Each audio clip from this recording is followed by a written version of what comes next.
Something you and I talked about when we were preparing for this episode is that generally the travel industry is a startup graveyard. It's this place that a lot of founders, very optimistic, very passionate founders go to build and eventually just aren't able to overcome all of the hurdles that it requires to build something in the space.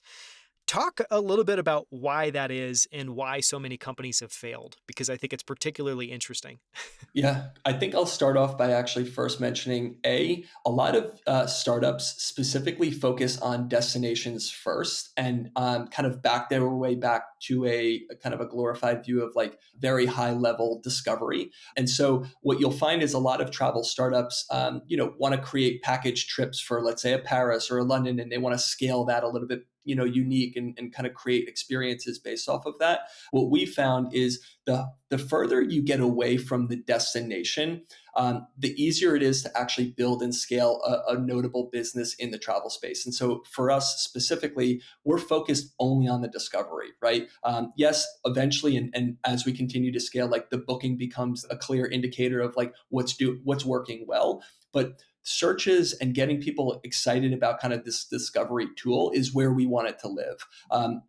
And then the second, I'd say, and I can get a little bit more into the specifics of it, but when you're talking about travel brands, I mean, you're talking these companies are literally spending hundreds of millions of dollars per year just on marketing, let alone their customer service, let alone kind of the way that they've scaled. There's only a handful of them, and so what you kind of find in the travel space is that once you start doing something a bit unique and a bit different, it kind of gets the ears perked up for a lot of these other larger players to say, hold on, well, what are you doing? Either they're going to come out and kind of acquire you or kind of find ways to partner and kind of scale your business with them, right? Because at the end of the day, we're all kind of using, and I say we're all, but as a travel brand, we're all kind of using very similar data, right? The flight and the hotel are basically commoditized at this particular point. It's just a way to be able to present it in a more unique and kind of beautiful way, which is what I was describing beforehand.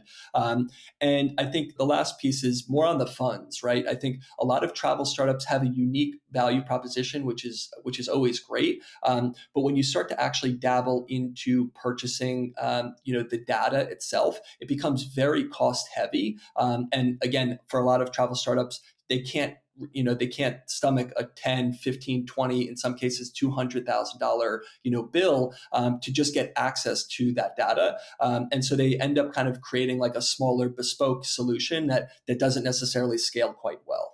Sure. So it sounds like almost in that last example you gave, it can be so cost prohibitive that companies never even get, a functioning product that they can actually then scale, and it's not sticky enough. And yeah, I mean, that's a really interesting point is, for any startup to scale, you first need to succeed at a small enough size to then be able to grow that. And yeah, to your point, if you can't overcome some of those hurdles, you never get that initial stickiness.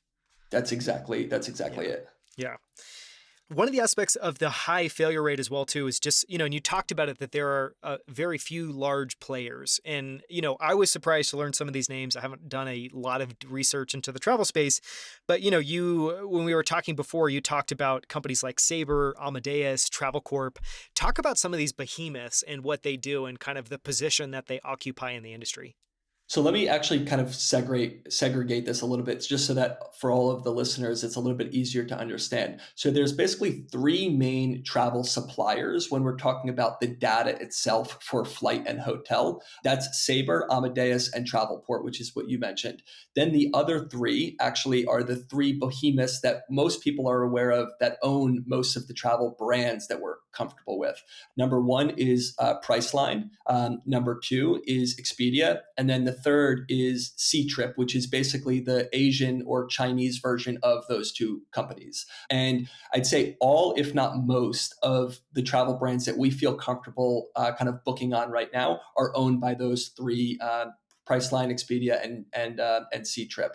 When we're talking about the data of actually getting flight and hotel with brands. This is where the Sabres, the Amadeuses, and the travel ports come into play. And so each one of them is a bit unique, but they're, in essence, they're called the GDSs, the global distribution systems. And that's really what the foundation of travel brands are baked into and kind of created off of. And, when you're going on to, let's say, Expedia, Price, basically any travel brand right now that you go on is run off of those GDS services. And the unfortunate truth is that these brands haven't changed or kind of iterated their product in over 20 years. And so for a travel startup like us, right, which is a few years old, we have to kind of comply with a lot of the rules and regulations that they go through, both from a customer standpoint as well as just being able to search data. And so, again, I can give a lot of cool and kind of funny stories of us kind of trying to enter into this space and being dealt with a little bit more pushback than what we would have liked. Yeah, I would love to talk about that actually, because I know one stat that you shared with me is that it took you guys, I think, 8 or 10 months to be able to do your first API integration. And, you were talking about, you just shared some of the, and obviously some of this is, when you have travel, there's national security concerns. And so then you get into some interesting regulation that I think as consumers, you're maybe lightly aware of, but you clearly don't have kind of purview into. Talk a little bit about some of those stories and just, how long it took you to be able to get up and running with some basic integrations.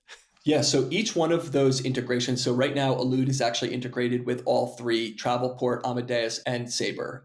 And each one of them, on average, took around 8 to 10 months by themselves. And the issue actually becomes not because of the tech integration, but actually more of the rules and regulations from a business that you need to go through in order to be able to actually sell travel. So you kind of alluded to it, but for instance, like the no-fly list. Not many people are fully aware of this, but there's a lot of integrations when you're selling flights specifically, that you need to be held responsible so that you're not selling it to someone that clearly shouldn't be flying.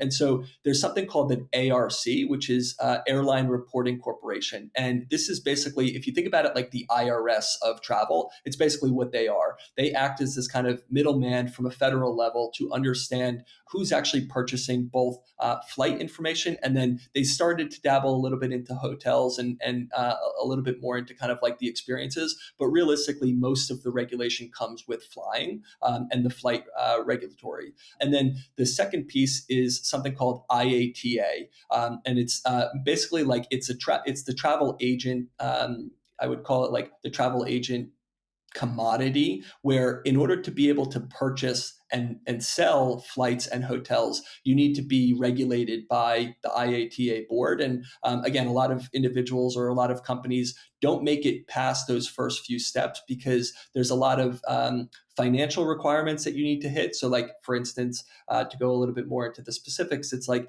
they look for anywhere between a couple $100,000 to a few $1 million in your bank account or, bonds basically to be able to issue you your number. This is not something where you can just go on and just apply and next thing you know, you're a travel agent, right? Like there's a lot of kind of hoops that you need to run through in order to be able to really establish yourself as a business entity in the travel space. Now, mind you, I'll give you the complete caveat, which is where I think a lot of the other early stage travel startups tend to be. You're able to become kind of an affiliate where you're selling Skyscanner or Orbitz or Priceline's data through your website or something along those lines. The good news is that those are lower barriers to enter, and you don't need to have a lot of rules and restrictions to kind of get into that space. But the con is that you can't build and scale a business that way because the margins are very, like when I say low, like almost insignificant. You can do it more for just like being able to help users, but not necessarily build and scale a business. So again, happy to unpack a lot of that.